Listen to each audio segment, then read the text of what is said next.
welcome to the channel. This is gonna be a little bit of spicy one because listen, this past weekend there's been a lot of White Forest tops, and that's fucking good for us boys, because that means our deck is good enough for us to compete in high level events. But I know it's not good enough that it's gonna be butchered in the next ban list. It's too early to be thinking about that shit anyways. But I guess I want to give you like one of the best insights that you could possibly have when building White Forest, and it's something that if this weekend wasn't a good revelation of what I'm about to gonna say now.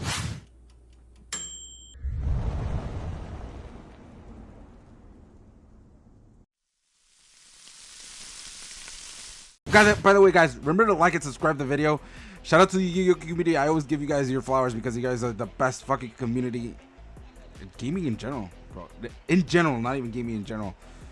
Yeah, man, you guys are just good because you guys not only subscribe because I think most of my subscribers are Yu-Gi-Oh based. Because by the way, I play Bazaar content, strategy game. Check it out if you like strategy games, auto chess. But yeah, you guys are good because you always comment on my video, give me insight, and you guys haven't checked out my playtest hand videos. Those playtest hands videos come out looking amazing in the sense that it's very instructive for people who are trying to learn the deck and pick up the deck, because I just do that shit live, and the mistakes I make along the way are some mistakes that you as a regular White Forest players can make. And yeah, it's something that you can catch up on yourself when you're making these mistakes. So watch those videos, especially the ones to play against hand traps, because I know people are complaining about Droll a lot. And yes, that card is very broken. Is it fucking shifter? Not really, but it feels like that against White Forest. But again, let's get to the topic God, this is a little bit tilting because I love Fiendsmith, but let's get to the video. Let's get to the topic at hand.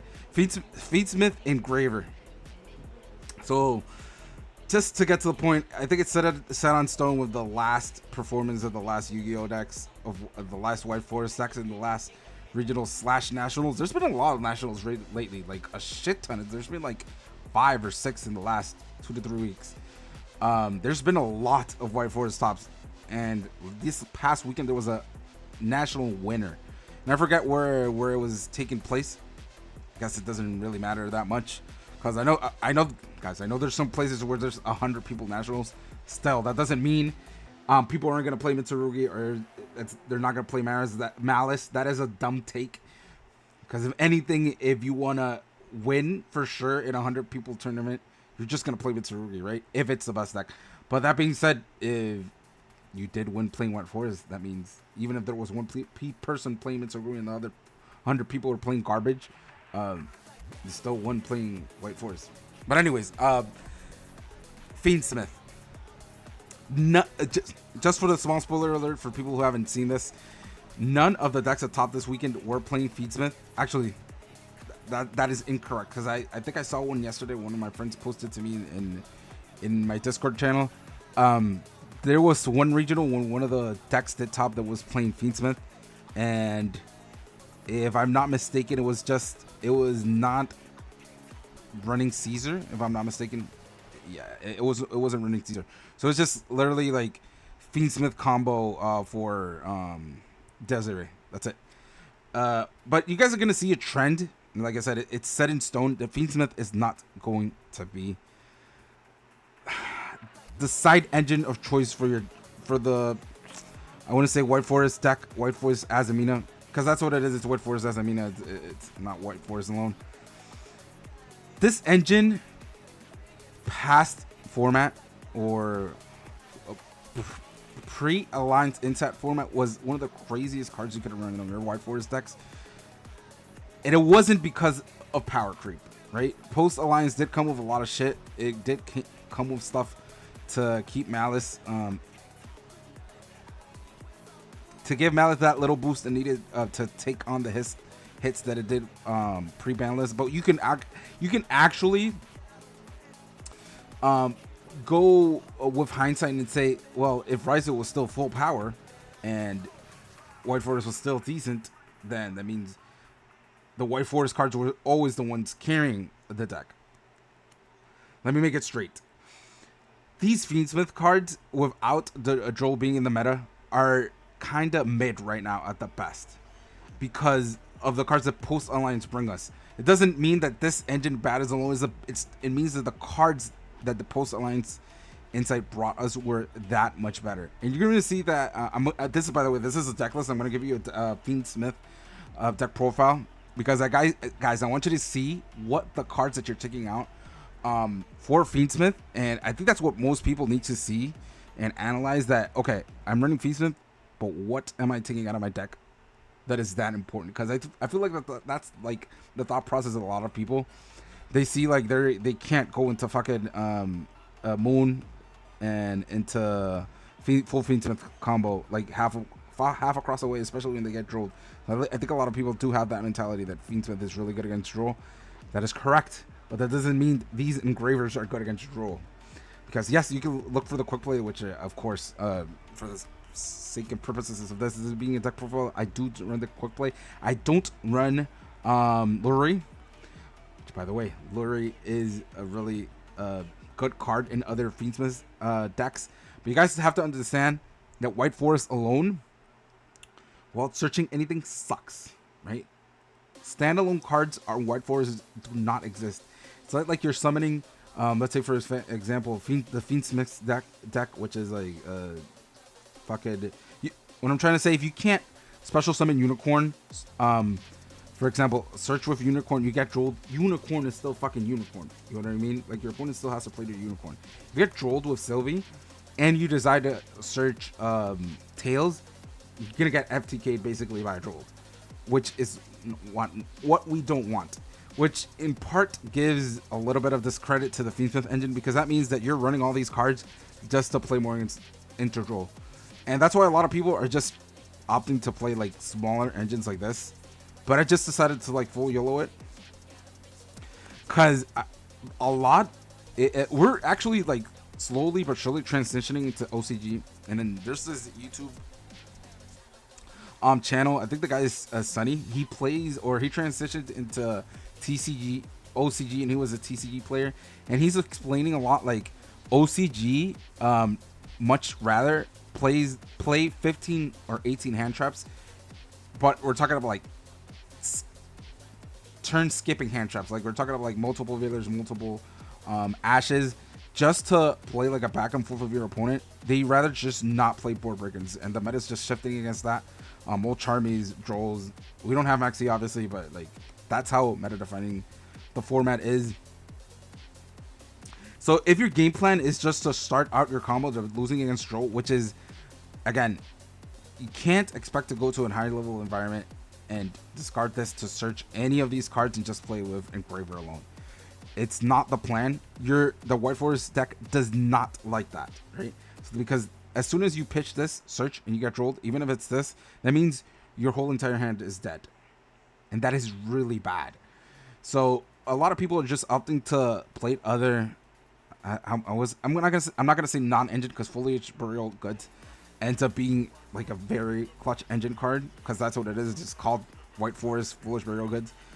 But yeah, this engine, I don't think it fits enough for what the deck does now with all the cards included, because those cards alone are just enough to like deteriorate your opponent's board when you go first, and enough to crack your opponent's board when you go second, without actually playing into much of the hand traps that are in the format. Like Vengeance doesn't play into the Mo Charmings except Perulia. Droll doesn't actually do anything if you go run Foolish Burial Goods, because if the first search you resolve is searching your White Forest White Witch, or not White Forest White Witch, Diabell's White Witch, then Droll doesn't hurt you at all. So the most important card in your combo is always Diabell's White Witch. This deck is called Protect. It's like a Protect the Castle, basically. That's what you want to end up resolving every single one of your games. The rest of your cards are literally interruption bait for you to resolve that card. That being said, and no judgment, guys, I know there's a lot of people fucking gooning to Lacrima. Dude, I get it, man. You like this engine. I love this engine a lot, but listen, there's like a very defining gap between running Fiendsmith and not. So I just decided to cut this out in my current build. But I'm gonna give you this build because I do think this is like probably the most optimal Fiendsmith build. There's variations, but you're guys gonna see that not running lure is like the best way to go. But again, no judgment guide, guys. If you want to go into the lacquer mode, that's fine. People do the live twins, which it's fucking weird. This is a fucking weird lacquer rise of Abe. So whatever. So this is what you're running for. I'll show you the extra deck after I show you the main deck because I think this is much more important. But yeah, that's what you run for Fiendsmith. Then this doesn't change a lot, which is just 1 Diabell, 3 Wanted, Hollowed, Deception, and Morgan. In the Fiendsmith version, this really doesn't change at all. This is like super standard, and this card is like super giga broken. Especially since you get Droll, because you can at least draw phase, search White Witch and set this, and then if you normal summon and get Droll, you can go full Fiendsmith combo along with the Diabell. Sorry, I had a theory where if you do run Fiendsmith, you can just play 3 of this, and you can always just go full Fiendsmith combo. That does not work, bro. That card is too searchable in your deck. And I like multiple copies of Diabell Star because, dude, as a Snake Eye player, I think that is one of the best cards. Another card to go into. Pause. Let's stop talking about that shit. Okay, you can go to Black Witch. That's actually acceptable. The Vengeance package, which is just this engine is so good, bro. Especially against Mitsurugi. I think Malice is the only one, but you end up after King Malice anyways because Book of Moon is like fucking crazy against that deck. But the simple fact you can go Diabell's White Witch and Vengeance, and Mitsurugi has literally had to sweat buckets to break your board. Even Raizio, they actually have to waste an X on this, which is insane because that means you're just playing this. Because when you're playing against Raizio Mitsurugi and they have to like break your board through these two, and they X this, and you still have like your entire engine pieces running. Which, by the way, if they are running Raizio, that means your Pokemon goes crazier. So even against Mitsurugi pure or Mitsurugi Raizio, like this engine is crazy alone, which is the best deck, by the way. Like we're just talking about like in general statistically, Mitsurugi is, or any form or iteration of Mitsurugi is like the best deck. And then we played for the White Forest 1LZ. This is gonna look kind of weird, but I've seen some players do this with the Fiendsmith version, which I think is correct because he like optimized the amount of non-normal summons you run in your deck because you want to optimize how often you can go into Moon. So it's like double Sylvie and 1 Rucia because you do cut this in the original version. So it's like to lower deck count basically. So you go like 3 because if you open this and this, you can go full Fiendsmith combo at the very least. I've seen even people will run 2 of this if you're running Fiendsmith version because like these cards essentially do the same for the point of them being tuners, right? Like LZ is obviously the best card. Like Sylvie's actually best component of her effect is her being a level 4 tuner, bro. Like yes, if you resolve Sylvie as a full combo, but that's the simple fact this is a level 4 tuner. This is a level 4 tuner. That's the majority of what you want from her, basically is what I'm trying to say. Realistic game, Sylvie is always getting interacted with is what I'm trying to say. But and small spoiler alert, I'm playing Woes, so that way you can at the very least go like Sylvie, search Woes, and since you knowingly you can go into Fiendsmith, you always try to not play into Droll, especially if your hands have multiple like search pieces. Like you have Sylvie field spell cards. Why the hell would you want to lose to Droll? Like just always search Woes, right? In the non-Fiendsmith version, you do run Foolish Burial Gut, so you have like a lot of ways to not interact with Droll. So like I don't run this in the original build. Some people do. You can put it. I just don't run it like personally because the card is really bad against this card is like really bad against Mitsurugi. But yeah, so that's like besides the spell cards or the field spell cards, that's it. But this is just like you always play this. There's no reason to not play this. This card is the only thing I'm gonna give credit to the Fiendsmith engine is that most of the cards, I think it's just the majority of like, actually no, there's like one of each one. They have like interaction with fiend cards like this. Activates you have a fiend monster. So if the only thing you have Desert, you can always activate simple spoils of the White Forest, which is actually like really good, and some really neat thing you can do. And I guess I'm just gonna show you because I'm gonna give you a slight spoiler of the actual deck, so I don't forget later. You can actually like fuse with this into this, and you can like chain link 1, chain link 2. You can even like chain block these into double interruption, which is why I do not run Chimera, as you can see right there, because this card is just way better as a, but it's like more generic card. If you're running Fiendsmith, you're always resolving that monster instead of Chimera, because you don't, some majority of the times you don't want to like pitch your Desiree away anyways. So if you go like, if they Droll you, which is the whole point of you running Fiendsmith in the first place, if they Droll you and you have Desiree in your field, at the very least you can do that combo with the quick play. You can like double send, even though it's like not like the best ceiling your deck could have in like your opponent's turn. You obviously want to fuse some things else. So it's like the White Forest, part of the engine. Then for non-engine, we play 3 Droll, 3 Ash, 3 Full Willows, which we were always playing this. And this is like a personal tech of mine. I've seen like very few little lists play it. They do this in OCG, or they did this in OCG when they were playing Fiendsmith. And this is the Cypher Gamma. I don't want to call it package because it's literally just 2 cards.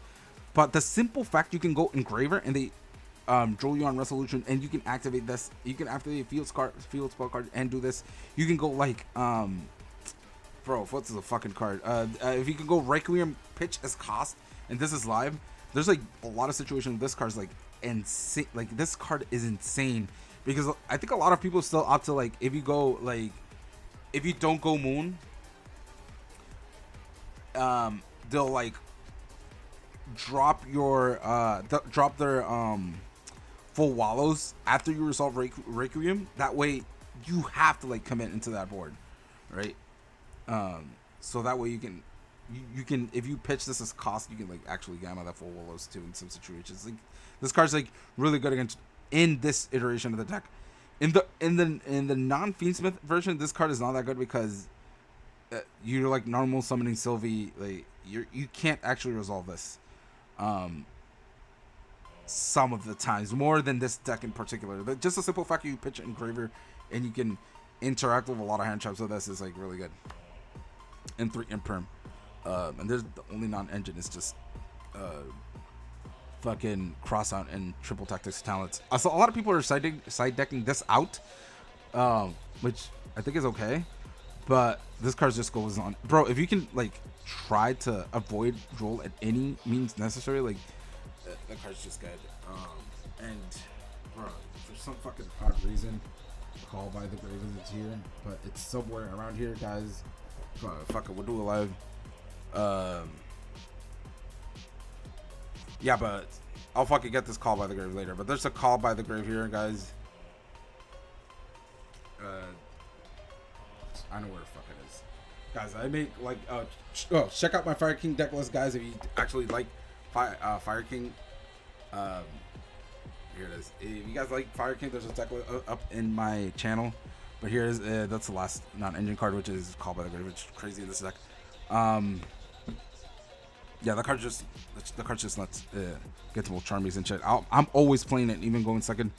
Any card, bro. This is the problem. The problem is Droll does not have the clause or the effect where most Charmies have, where Droll is supposed to have. Like, you don't control cards. Droll wouldn't be that unbalanced if it did say that, but it doesn't, right? So your opponent can like full combo you and then have Droll in their hand and just like laugh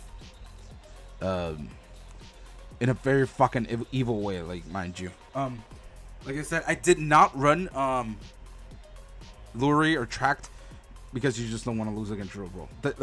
The benefit that running these 2 cards these 2 cards give are like just keeping your Engraver in rotation, which is okay. And I guess the fuse effect comes off. I guess that's really just it. Like, you have another normal summon into Fiendsmith engine. Yeah, it's just better ways and more ways in together in the Fiendsmith engine. This card is not bad in the other decks. In this deck, it's just bad because, like I said, if you do get trolled, you can't have 20 deck cards in your hand, right? That's basically what I'm trying to say. I do play. I'm gonna talk about this first before I talk about the things you do and do not remove from this engine, so you guys can see what you guys removed from your fucking good deck to play this Fiendsmith cards. I do play in my own personal build, which by the way, check it out if you want to in the channel. I do play Silhouette Rabbit, and that card is completely broken. In some situation, I do play the Diabell Star combo too from the side deck, or the Diabell's original sin combo. Look at it. Well, only bad thing is when you draw this, of course, but that's with every other brick. But, and I'm talking about this card in particular, like against a lot of road decks. Which, by the way, guys, I play in Puerto Rico. If you guys don't know, you guys see my other videos where I talk fucking Spanish, you guys would realize. But in very, I don't want to say like non-competitive because, bro, some locals are sweating. My locals are fucking sweaty as hell. But people do decide to play a lot of different decks, and these cards, this card just decimate rogue decks. Because for some odd reason, a lot of the rogue decks just like activating like continuing spell cards, or like they interact with a lot of spell cards first before the monster effects. If you know, you know. Like this card is just completely broken against rogue decks, because you have like an in-engine way to pop back row and interact with a special summon from the extra deck, which is good enough when you get like Droll and not running, and you don't have to go into like full Fiendsmith combo. So it's like one card in your extra deck that you commit for just like playing against or through Droll. And Silhouette Rabbit is an illusion, which is one. If you do know a lot of the lines of the White Forest cards, you end up seeing that having extra illusion bodies is like crazy, because majority of the Azamina cards ask for an illusion for you to be able to fuse with. I did cut one Sylvie in my original version. One of the things what I do not like doing is cutting Estella, because I think Estella is crazy, but it's just to keep the Fiendsmith card high. But you do end up culling Estella, and in the pure version, this card is crazy because this, like, bro, if you have Estella in circulation, your opponent, small hand traps don't do fucking anything. Your opponent had to like Mo Charming you or Droll you for you to like stop playing, right? When you have these cards, and they're like a very good follow up. You can go like pitch for Silvera in your opponent's turn, then revive Stellar, and your opponent now has to worry about Stellar getting Silver from your deck and getting follow up your next turn. It's insane. And one of the best cards that you're running on your deck, and you almost feel like a fucking dumbass, which you should, is Foolish Burial Goods. Look at my video on why you should run this card. But guys, a lot of people have the salesman mentality right now, especially with White Forest. Listen, guys, salesman is not a bad card, but if you wouldn't run six copies of salesman, right? That makes a lot of sense. Why would I run 6 copies of a card if the card is not that good? Max C, I would run 6 copies of, but dude, I gotta stop gooning to Max C. Anyways, Foolish Burial Goods is one of those cards that are, I want to compare it to a card. Let me see if I can think of one. It's okay. Here's one for the old school Yu-Gi-Oh players. You guys remember of a card called Unwavering Bonds? Let's not compare it to that, because that's a little bit broken. That card was like, insanely broken. They had to ban that card. Did they end up banning it? I don't remember. But what I'm trying to say, like, this is like a non-engine card that ends up being one of your craziest engine cards because of how it interacts with your deck, right? So if a card can act as a board breaker and as an engine piece and as fodder for your deck because of how much synergy it is, because it's a spell trap card, like, I do not know what else to sprinkle on this card for you to like recognize this card is insanely good. I don't know what to say. And next we have Depters. Dude, this is one of the cards that after adding into my build, I wasn't running this for the longest time, and after like seeing some inspiration of deck lists in from the OCG, I realized they run this card a lot.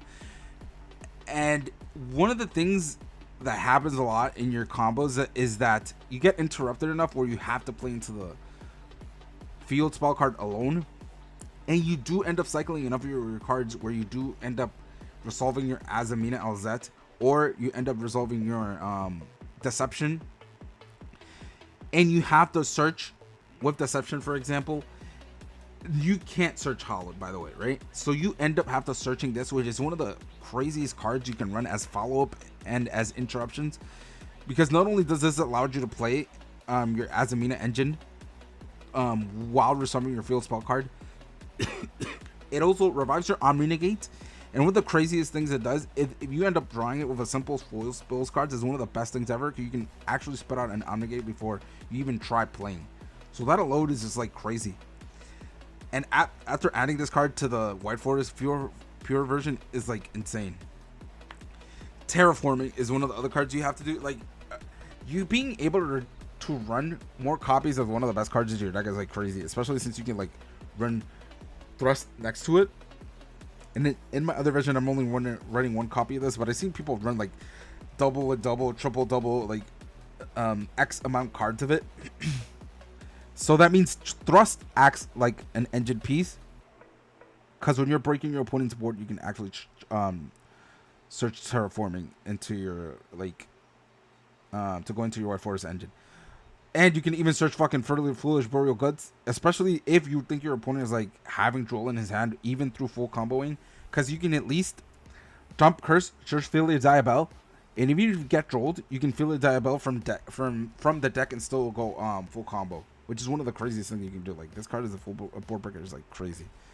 And then 3 Parolias, which I do think maximizing the amount of hand traps in this format, like turn skips, is the way to go, because your deck is like, I don't want to say it's like the worst going second, but like you don't have like really good standalone cards where, except the field spell cards because it's one combo, you don't have enough like one card threats that your opponent is gonna go like, okay, I have to interact with this. Like, sometimes they'll even like let your Sylvie resolve because they know they can pop the Sylvie or some shit like that. Like, if your opponent knows how to play against White Forest, they know what to negate. And maybe it's not one of the best decks going second, because yes, the drawback is for them is that your deck can FTK for definitely. So this is what we're actually taking off this deck. This is like, if you guys can see, these are just more cards that make your deck like infinitely consistent for the trade-off of running Fiendsmith engine. So what you're saying is, okay, so I'm taking away, I'm gonna take away my Fiendsmith engine, or I'm putting my Fiendsmith engine just to summon Desiree, because that's what we're doing. Which, by the way, in my build, I'm running Caesar, which I've seen some people cut it on and off because you can't go Necromancer in between the combo, which I still run it. It's just not good going first, or you don't have to run bricks to go into hiking Caesar.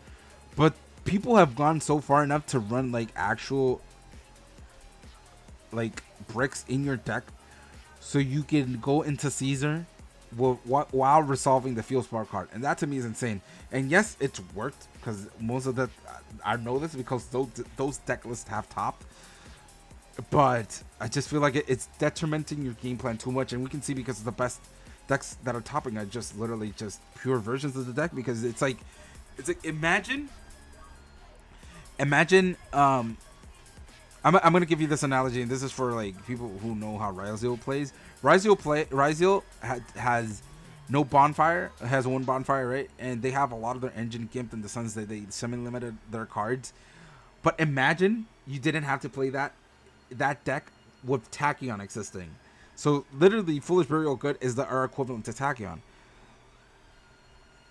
That should be like enough of a comparison to say like, wow, this card's good, because if it helps my engine enough for it to bridge that smoothly, well, this card's better because it fucking dumps back left. Like, there's not much more a reason. Like, these cards just work so well in tandem together.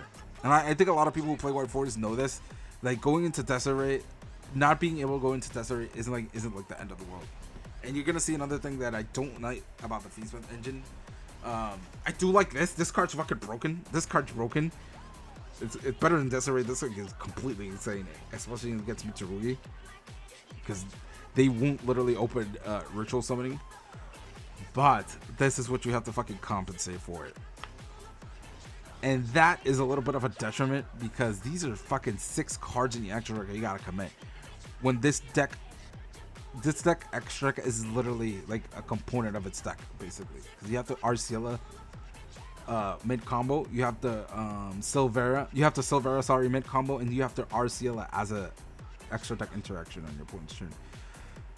These are in-engine cards, so which you do have to run. You can't cut, so you have to like you're committing 6 spots just for the Lacrima, just for the Fiendsmith engine, dude. I keep thinking about Lacrima, dude.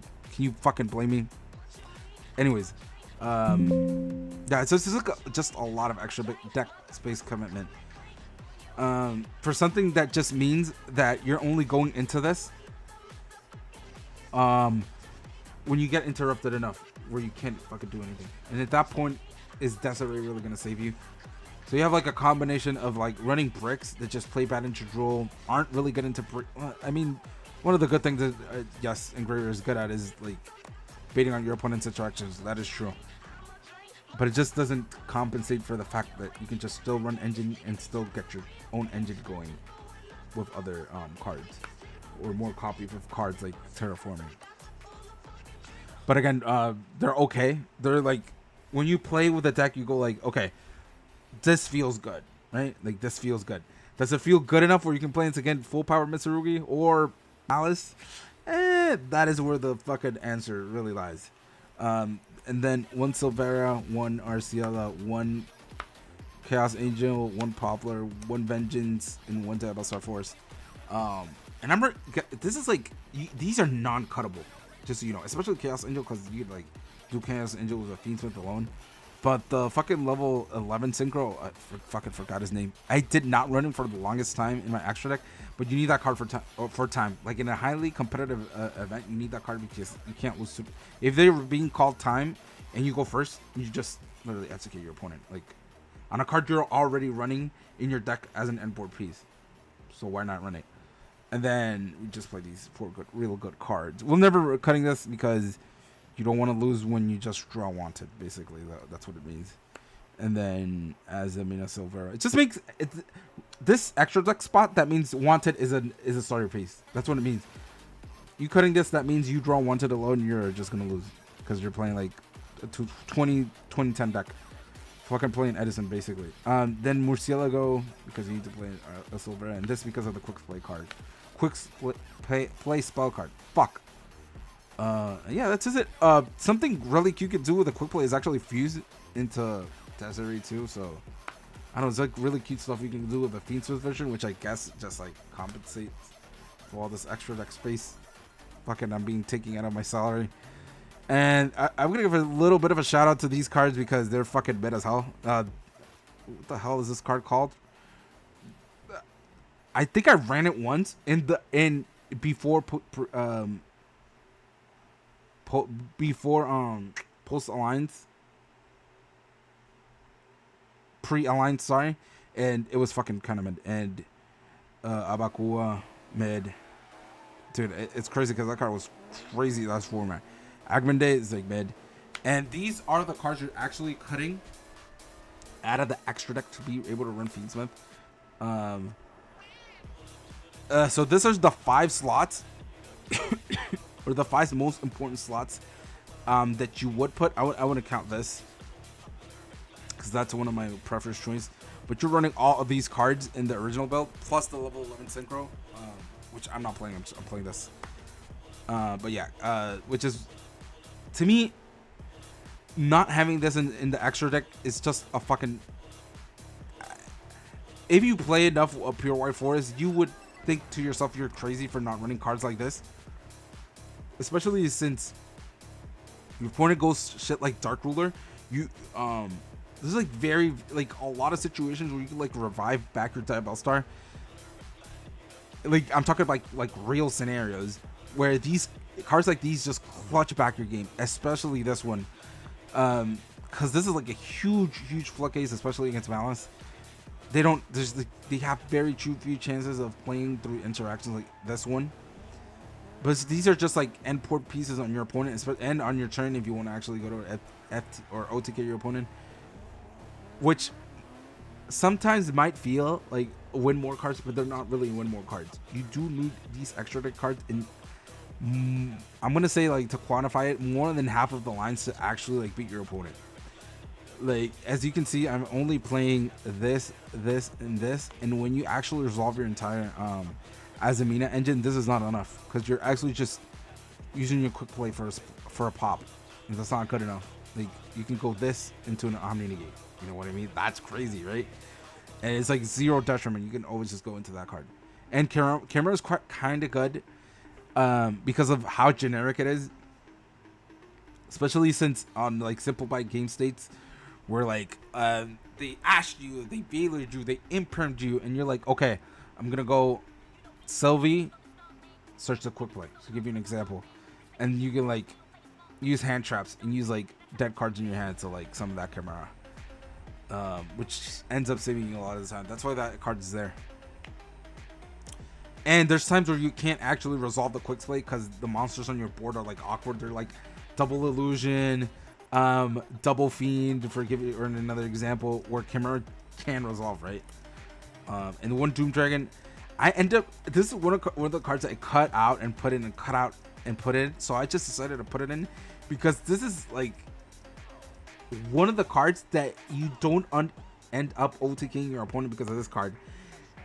If your opponent has like 3 monsters on board, one of them interacts, for example, but he has a lot of bodies on board, this is one of the cards that helps you OTK, right? Because Snake Eyes will put one in the back row, this one will put another one, and then you, on your battle phase, the Snake Eyes will put another one, or destroy basically both. Is what I'm trying to say. So this card's good for OTKing, is what I'm trying to say, which is completely necessary because when you're breaking your board, all you have to do is resolve, like I said earlier in the video, is White Witch. That's all the only card, the only good card you need to resolve in your deck. So yeah, guys, that is the end of the video. If anything you have to take from this video, there's a lot of things I could say about Fiendsmith, how bad or good it is. But the bottom line is that you're cutting a lot of the cards in your deck for a game plan. For a game plan that you're going to want to do instead of actually just going Fiendsmith combo. You actually just want to end up Diabell's, the Synchro. You actually want to end up White Witch, and none of the Fiendsmith cards help you do that. You're better off running Fiendsmith in another deck. It just because of how well it felt last format doesn't mean you have to like keep it in your deck, is what I'm trying to say. You have better cards in your deck. That could honestly change next format. Who knows? But it feels like better. Like there's other decks that could do what this deck wants to do, while being combined with White Forest, but better. So yeah, guys. Thank you for watching the video. Remember to like and subscribe. I could do a combo video with the Fiendsmith cards or test hunts if you really want me to, because I guess I know a lot of people want to know how your hands played out when you do have both combos, especially if the hands are weird. If your hands are just like Lacrima and Tails, for example, just to give you a small example on how do you play those hands. But yeah, again, thank you for watching the video. It's Tuesday. I said the making of the video. So guys, keep having a good weekend. I'm coming up with more content, more fucking White Forest fucking videos, because I know a lot of you boys want to see combos and shit, and that could help you guys a lot. Especially since a lot of people are picking up the deck because they're tired of fucking playing Mitsurugi, Rugi, and Raizo. Which, by the way, points for you, because this deck is actually one of the things that this deck does have, Fiendsmith or not, is that it is fun. But again, guys, thank you for watching the video. Love you guys, and peace.